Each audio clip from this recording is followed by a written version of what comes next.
propuse la posibilidad de un adelanto de elecciones generales en el Congreso y en el Poder Ejecutivo.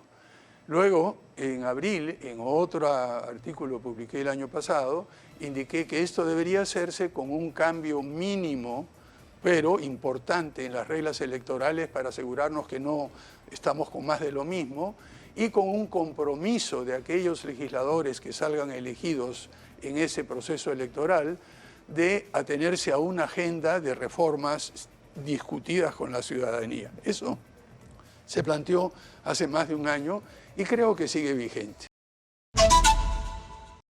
Pero lo que sí corresponde es una opinión sobre cómo salir de este entrampamiento en el que estamos. Es decir, se produce una situación que ahora, o sea, yo no sé cómo interpretar sinceramente esta alianza en el Parlamento entre Perú Libre y Fuerza Popular, pero digamos, se produce la ascensión al gobierno de Dina Boluarte, que debía ser un gobierno de transición considerando la crisis. Así, ¿no? Lo dijo ella prácticamente. Y debía haber un adelanto de elecciones que claramente ahora no quieren que se produzca.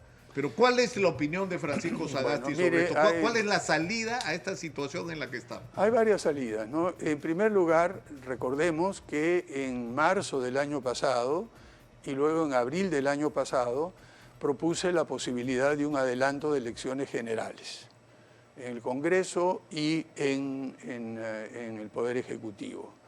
Luego, en abril, en otro artículo que publiqué el año pasado, indiqué que esto debería hacerse con un cambio mínimo, pero importante en las reglas electorales para asegurarnos que no estamos con más de lo mismo, y con un compromiso de aquellos legisladores que salgan elegidos en ese proceso electoral de atenerse a una agenda de reformas discutidas con la ciudadanía. Eso se planteó hace más de un año y creo que sigue vigente.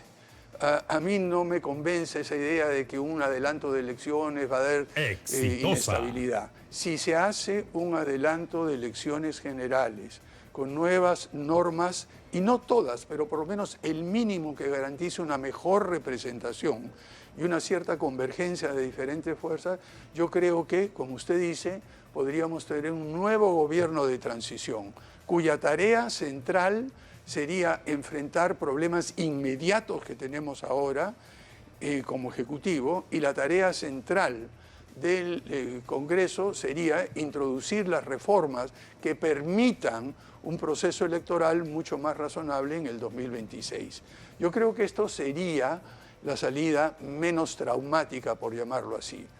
Hay otras posibles salidas que se plantean, un referéndum, recoger firmas para hacer el adelanto de elecciones, o que es una renuncia o vacancia del Ejecutivo, pero permanecer en el Congreso. Pero aquellos que hemos vivido en nuestro país por muchos años, como lo que he vivido yo, hemos visto al Perú en situaciones sumamente complejas en más de una oportunidad. Y siempre, de alguna manera u otra, por azar o por lo que sea en la historia, hemos encontrado salidas. Yo no veo por qué va a ser diferente en esta oportunidad. ¿Está hablando Francisco Sagasti, digamos, como observador o como potencial actor? O sea, ¿sería Francisco Sagasti candidato a la presidencia en un contexto como este? O sea, porque lo que está describiendo Francisco Sagasti es que lo que se requiere es una verdadera transición, ¿no es cierto?, que nos permita salir de esto, de donde estamos, y entremos en otra fase de la historia política nacional. Bueno, ¿no? Yo creo que hay que diferenciar entre una actuación política y ser candidato. No, yo francamente no tengo en mente candidatura, así como tampoco la tuve en mente la candidatura para ser presidente del Congreso, que me llevó a la presidencia de la República. O sea que eso dejémoslo de lado. Ahora, una actuación política, sí, simplemente estando aquí con usted, yo estoy haciendo una actuación política, dando cuenta de lo que hicimos en el gobierno de transición y emergencia, como debe dar cuenta políticamente a la ciudadanía un gobierno que ha salido y que ha hecho algunas cosas. y al mismo tiempo dando mi opinión sobre cuáles son los problemas. Eso es parte de la actuación política. Estoy conversando con muchísimos líderes y una cosa que he encontrado es un potencial de liderazgo en personas jóvenes, interesadas, pero que de cierta manera, interesadas en el bien común, pero que de cierta manera tienen una especie de duda si entrar en esta ciénaga. Claro, Usted la ha descrito muy claramente en varias oportunidades.